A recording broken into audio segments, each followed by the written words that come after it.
दामोदरष्टकम्। नमामीश्वरं सच्चिदानन्दरूपं लसत्कुण्डलं गोकुले भ्राजमानं यशोदाभियोलुखलाद्यावमानं परामृष्टमत्यन्ततो द्रोत्य गोप्या रुदन्तं मुहुर्नेत्रयुग्मं मृजन्तं कराम्भोजयुग्मेन सातङ्कनेत्रं मुहुश्वासकम्प त्रिरेखाङ्ककण्ठ स्थितग्रैवं दामोदरं भक्तिबद्धम् इति दृक्स्वलीलाभिरानन्दकुण्डे स्वघोषं निमज्जन्तमाख्यापयन्तं तदीयेषितज्ञेषु भक्तैर्जितत्वं पुनः प्रेमतस्तं शतावृत्ति वन्दे। वरं देवमोक्षं न मोक्षावधिं वा न चन्यं वृणेऽहं वरेशादपीह इदं ते वपुर्नाथ गोपालबालं सदा मे मनस्या विरास्तां किमन्ये। इदं ते मुखाम्भोजमत्यन्तनीलैर्वृतं कुन्तलस्निग्धरक्तैश्च गोप्या मुहुश्चुम्बितं बिम्बरक्ताधरं मे मनस्या विरास्तामलं लक्षलाभै। नमो देव दामोदरानन्तविष्णो प्रसीद प्रभो दुःखजालाब्धिमग्नं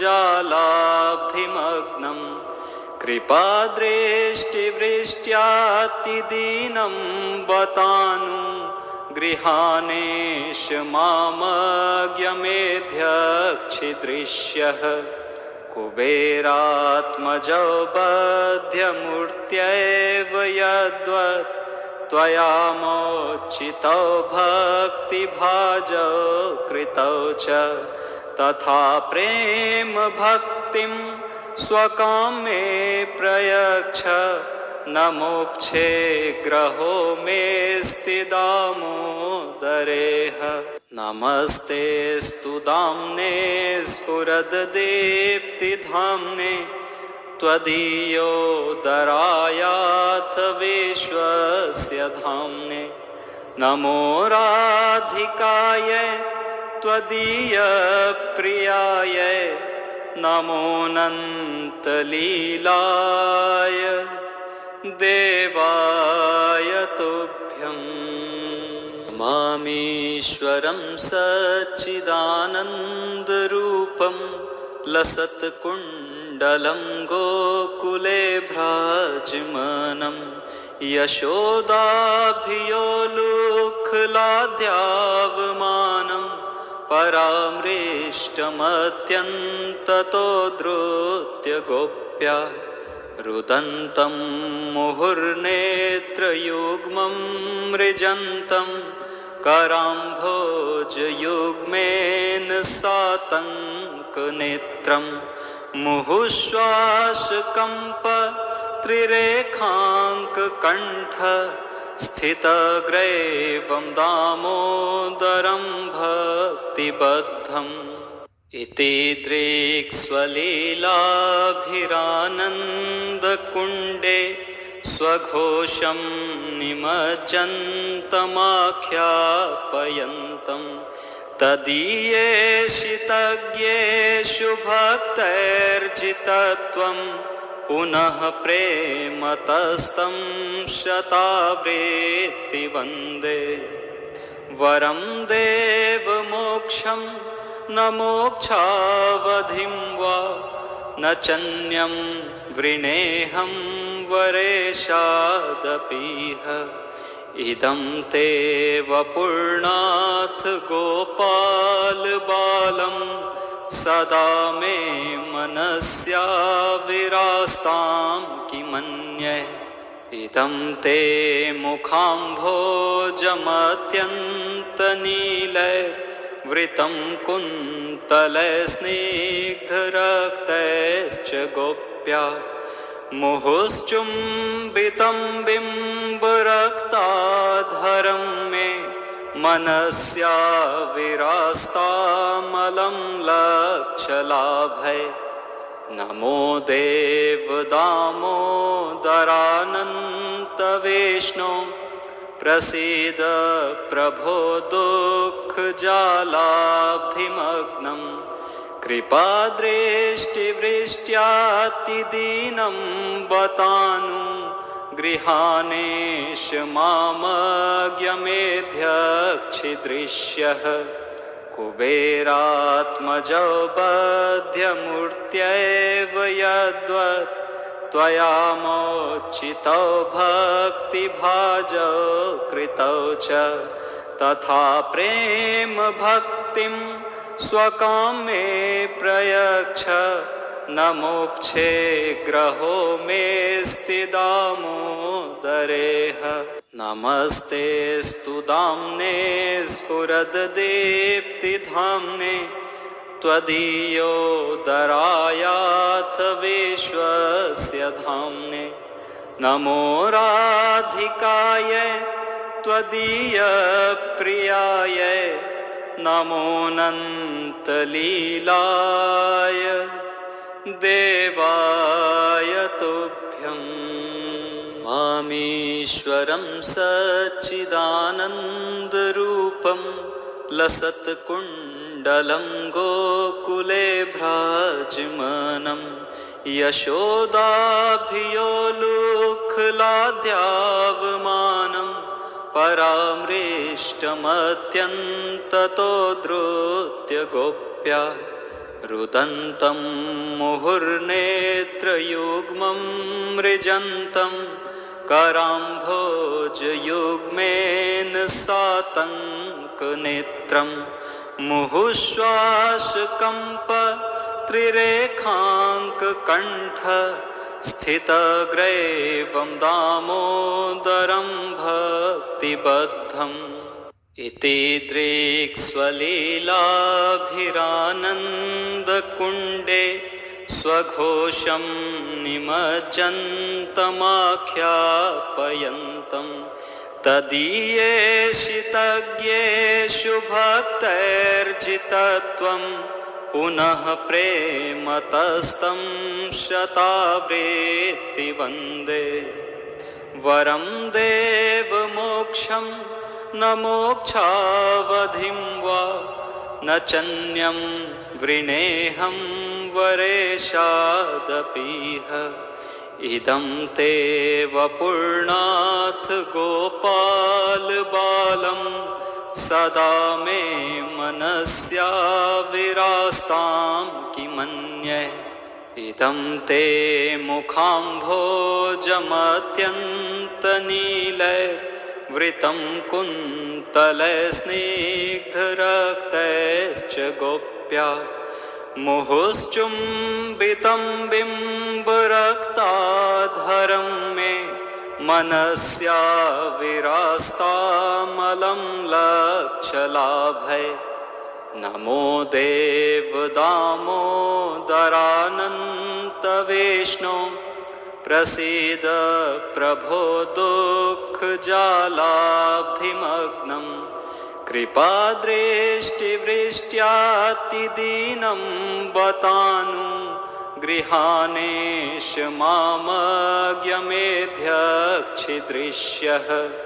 कुबेरात्मजो बध्यमूर्त्यैव यद्वत् त्वया मोचितो भक्तिभाजो कृतौ च तथा प्रेम भक्तिं स्वकां मे प्रयच्छ।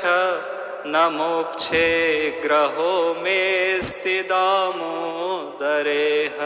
नमस्तेऽस्तु दाम्ने स्फुरद्दीप्तिधाम्ने त्वदीयोदरायाथ विश्वस्य धाम्ने नमो राधिकाय त्वदीयप्रियाय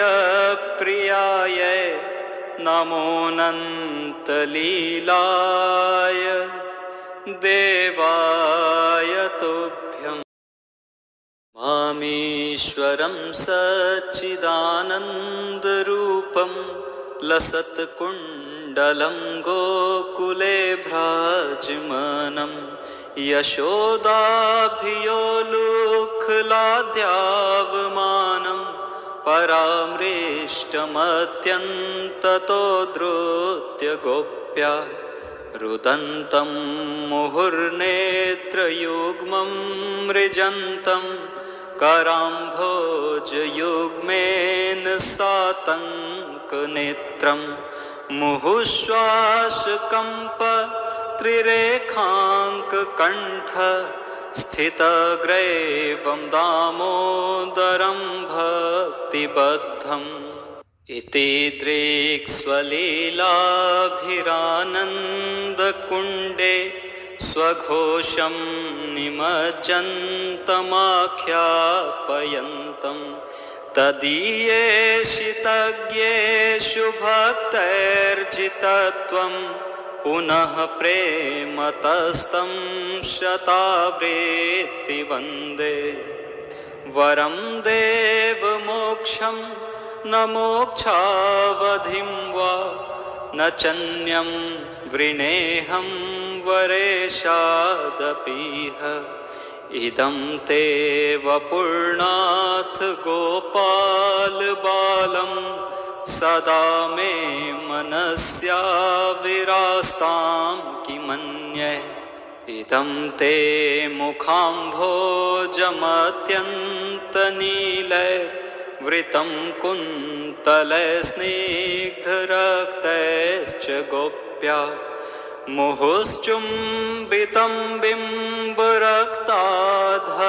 मे मनस्या विरास्तामलं लक्षलाभै नमो देवदामोदरानन्तविष्णो प्रसीद प्रभो दुःखजालाब्धिमग्नं कृपादृष्टिवृष्ट्यातिदीनं बतानुगृहानेश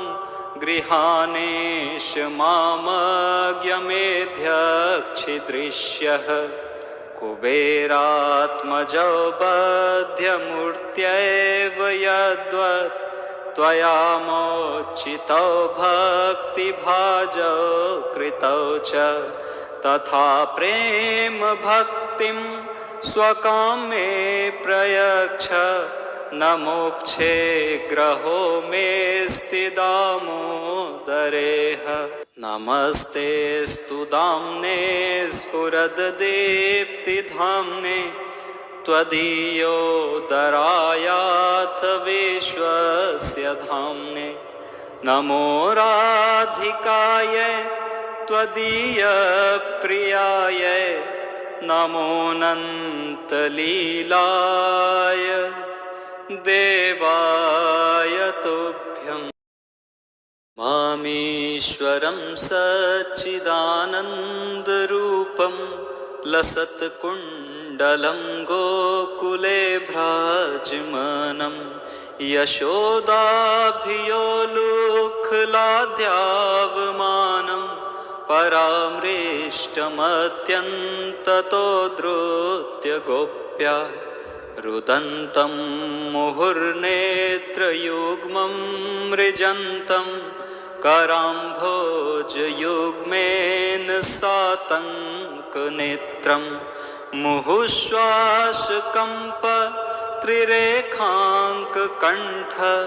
स्थितग्रैवं दामोदरं भक्तिबद्धम् इति दृक्स्वलीलाभिरानन्दकुण्डे स्वघोषं निमज्जन्तमाख्यापयन्तं तदीयेषितज्ञेषु भक्तैर्जितत्वं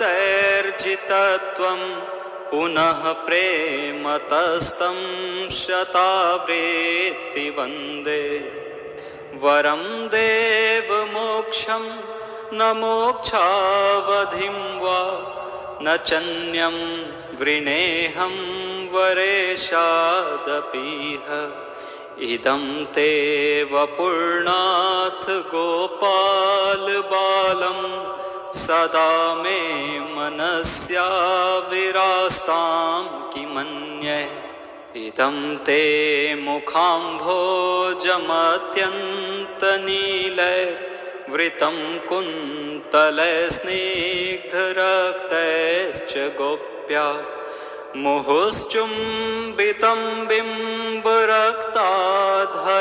मे मनस्या विरास्तामलं लक्षलाभै नमो देवदामोदरानन्तविष्णो प्रसीद प्रभो दुःखजालाब्धिमग्नं कृपादृष्टिवृष्ट्यातिदीनं बतानु गृहाणेश मामज्ञमेध्यक्षिदृश्यः कुबेरात्मजो बध्यमूर्त्यैव यद्वत् त्वया मोचितो भक्तिभाजो कृतौ च तथा प्रेम भक्तिं स्वकामे प्रयच्छ न मोक्षे ग्रहो मेऽस्ति दामोदरेह नमस्ते स्तुदाम्ने स्फुरद्दीप्तिधाम्ने त्वदीयोदरायाथ विश्वस्य धाम्ने नमो राधिकाय त्वदीयप्रियाय नमोऽनन्तलीलाय देवाय तुभ्यम् मामीश्वरं सच्चिदानन्दरूपं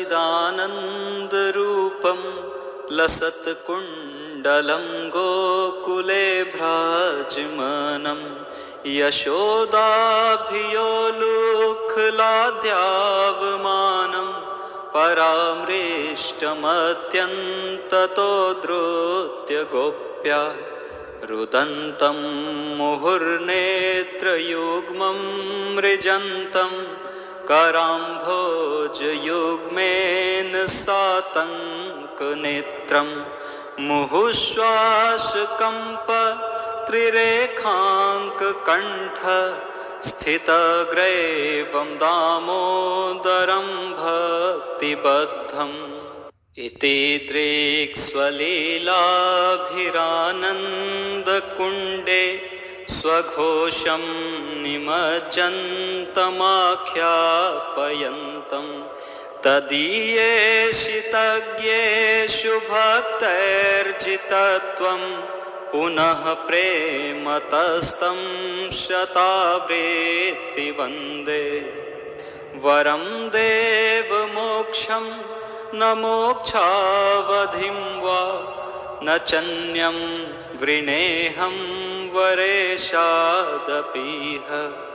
इदं ते वपुर्नाथ गोपाल बालं सदा मे मनस्या विरास्तां किमन्ये इदं ते मुखाम्भोजमत्यन्तनीलैर्वृतं कुन्तलैस्निग्धरक्तैश्च गोप्या मुहुश्चुम्बितं बिम्बरक्ताधरं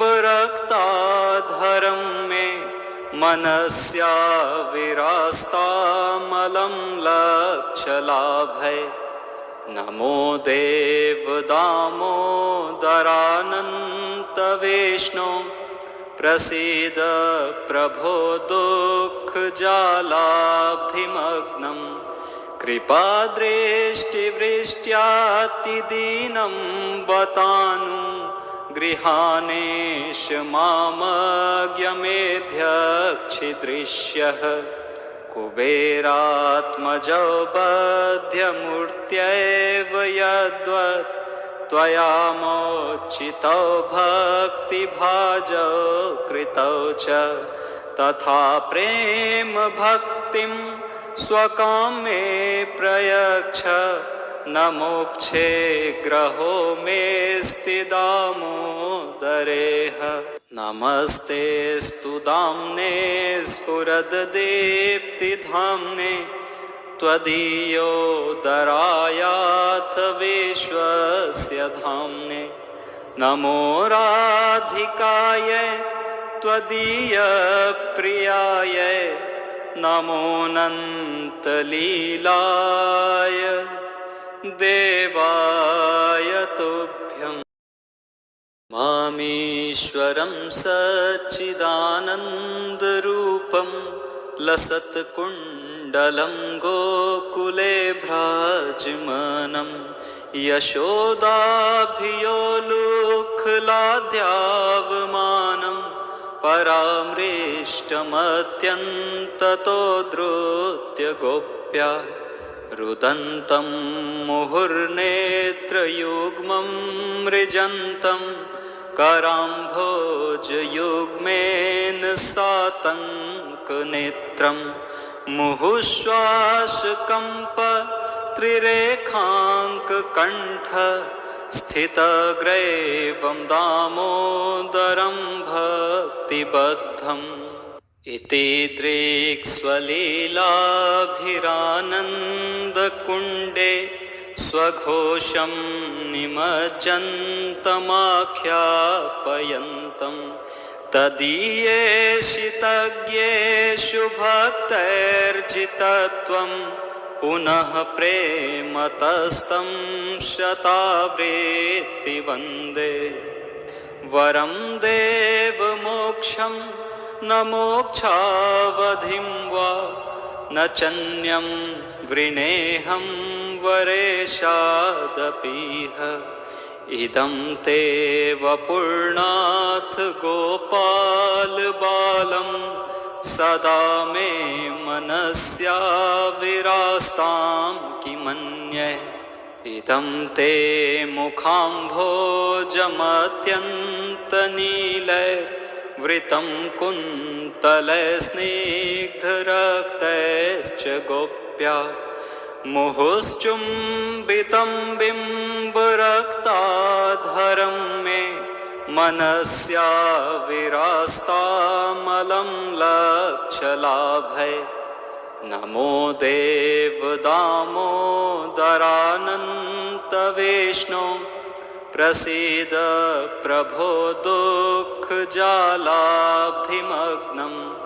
कृपादृष्टिवृष्ट्यातिदीनं बतानु गृहाणेश मामज्ञमेध्यक्षिदृश्यः।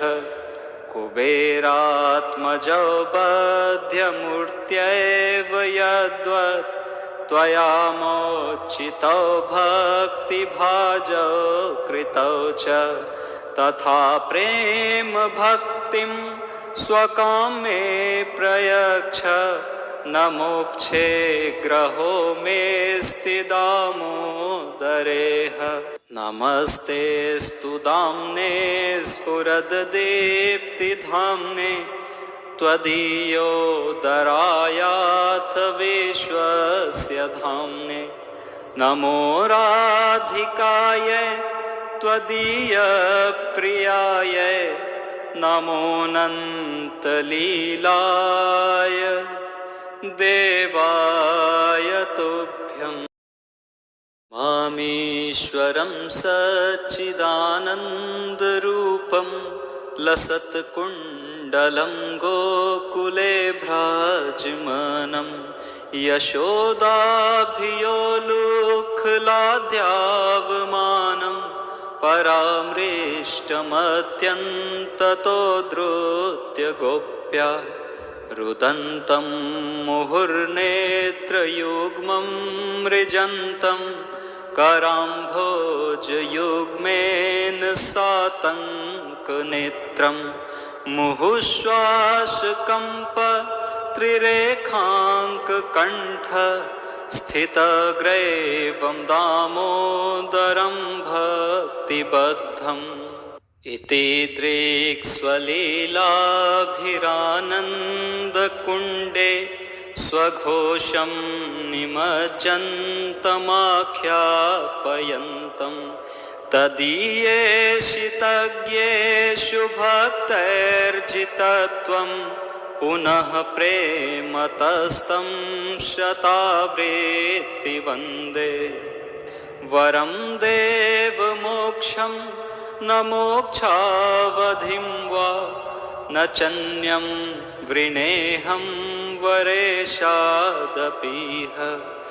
इदं ते वपुर्नाथ गोपाल बालं सदा मे मनस्या विरास्तां किमन्ये इदं ते मुखाम्भोजमत्यन्तनीलैर्वृतं कुन्तलैस्निग्धरक्तैश्च गोप्या मुहुश्चुम्बितं बिम्बरक्ताधरं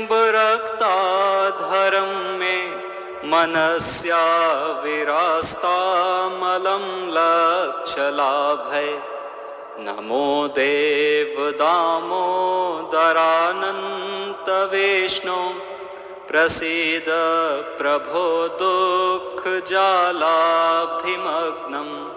कृपादृष्टिवृष्ट्यातिदीनं बतानुगृहानेश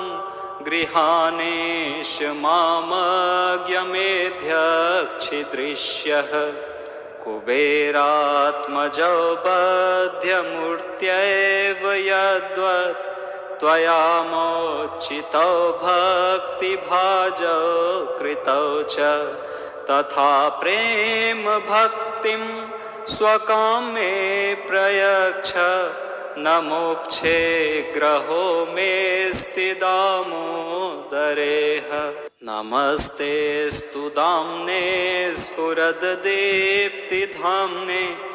त्वदीयोदरायाथ विश्वस्य धाम्ने नमो राधिकाय त्वदीयप्रियाय नमोऽनन्तलीलाय देवाय तुभ्यम् मामीश्वरं सच्चिदानन्दरूपं लसत्कुण्डलं गोकुले भ्राजमानं यशोदाभियोलुखलाद्यावमानं परामृष्टमत्यन्ततो धृत्य गोप्या रुदन्तं मुहुर्नेत्रयुग्मं मृजन्तं कराम्भोजयुग्मेन सातङ्कनेत्रं मुहुश्वासकम्प त्रिरेखाङ्ककण्ठ स्थितग्रैवं दामोदरं भक्तिबद्धम् इति दृक्स्वलीलाभिरानन्दकुण्डे स्वघोषं निमज्जन्तमाख्यापयन्तम् तदीयेषितज्ञेषु भक्तैर्जितत्वं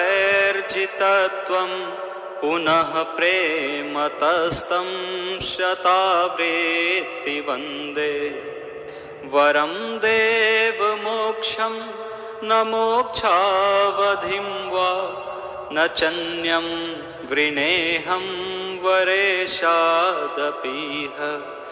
इदं ते वपुर्नाथ गोपाल बालं सदा मे मनस्या विरास्तां किमन्ये इदं ते मुखाम्भोजमत्यन्तनीलैर्वृतं कुन्तलैस्निग्धरक्तैश्च गोप्या मुहुश्चुम्बितं बिम्बरक्ताधरं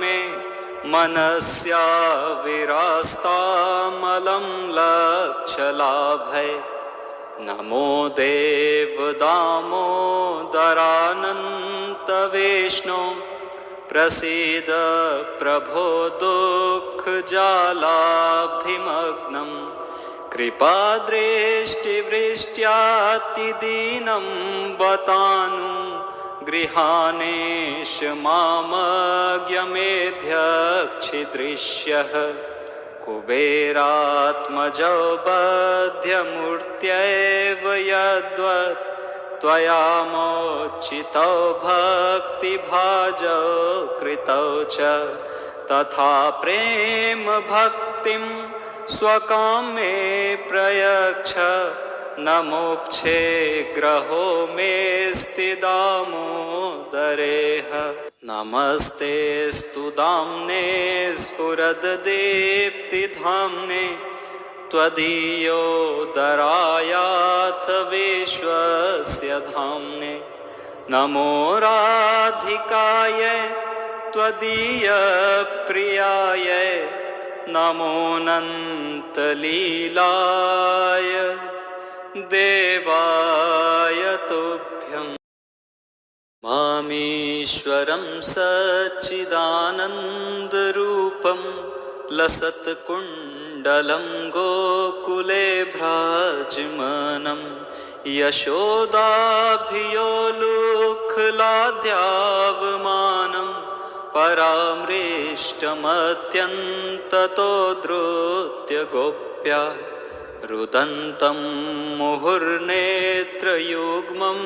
मृजन्तं कराम्भोजयुग्मेन सातङ्कनेत्रं मुहुश्वासकम्प त्रिरेखाङ्ककण्ठ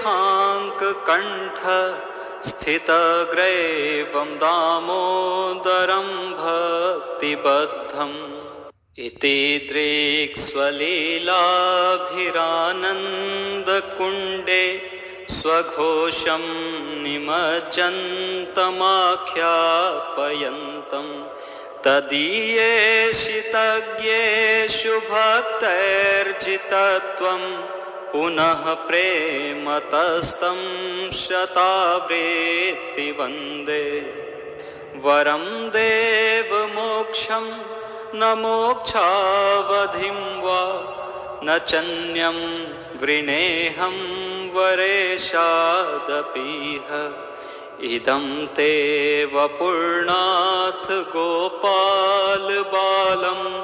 सदा मे मनस्या विरास्तां किमन्ये इदं ते मुखाम्भोजमत्यन्तनीलैर्वृतं कुन्तलस्निग्धरक्तैश्च गोप्या मुहुश्चुम्बितं बिम्बरक्ताधरं मे मनस्या विरास्तामलं लक्षलाभै नमो देवदामोदरानन्तविष्णो प्रसीद प्रभो दुःखजालाब्धिमग्नं कृपादृष्टिवृष्ट्यातिदीनं बतानु गृहाणेश मामज्ञमेध्यक्षिदृश्यः कुबेरात्मजो बध्यमूर्त्यैव यद्वत् त्वया मोचितो भक्तिभाजो कृतौ च तथा प्रेम भक्तिं स्वकामे प्रयच्छ न मोक्षे ग्रहो मेऽस्ति दामोदरेह नमस्ते स्तुदाम्ने स्फुरद्दीप्तिधाम्ने त्वदीयोदरायाथ विश्वस्य धाम्ने नमो राधिकाय त्वदीयप्रियाय नमोऽनन्तलीलाय देवाय तुभ्यम् मामीश्वरं सच्चिदानन्दरूपं लसत्कुण्डलं गोकुले भ्राजमानं यशोदाभियोलुखलाद्यावमानं परामृष्टमत्यन्ततो धृत्य गोप्या रुदन्तं मुहुर्नेत्रयुग्मं मृजन्तं कराम्भोजयुग्मेन सातङ्कनेत्रं मुहुश्वासकम्प त्रिरेखाङ्ककण्ठ स्थितग्रैवं दामोदरं भक्तिबद्धम् इति दृक्स्वलीलाभिरानन्दकुण्डे स्वघोषं निमज्जन्तमाख्यापयन्तं तदीयेषितज्ञेषु भक्तैर्जितत्वं पुनः प्रेमतस्तं शतावृत्ति वन्दे वरं देवमोक्षं न मोक्षावधिं वा न चन्यं वृणेऽहं वरेशादपीह इदं ते वपुर्नाथ गोपालबालं सदा मे मनस्याविरास्तां किमन्ये इदं ते मुखाम्भोजमत्यन्तनीलैर्वृतं कुन्तलैस्निग्धरक्तैश्च गोप्या मुहुश्चुम्बितं बिम्बरक्ताधरं मे मनस्याविरास्तामलं लक्षलाभै नमो देवदामोदरानन्तविष्णो प्रसीद प्रभो दुःखजालाब्धिमग्नं कृपादृष्टिवृष्ट्यातिदीनं बतानुगृहानेश मामज्ञमेध्यक्षिदृश्यः कुबेरात्मजो बध्यमूर्त्यैव यद्वत् त्वया मोचितो भक्तिभाजो कृतौ च तथा प्रेम भक्तिं स्वकामे प्रयच्छ न मोक्षे ग्रहो मेऽस्ति दामोदरेह नमस्ते स्तुदाम्ने स्फुरद्दीप्तिधाम्ने त्वदीयोदरायाथ विश्वस्य धाम्ने नमो राधिकाय त्वदीयप्रियाय नमोऽनन्तलीलाय देवाय तुभ्यम्।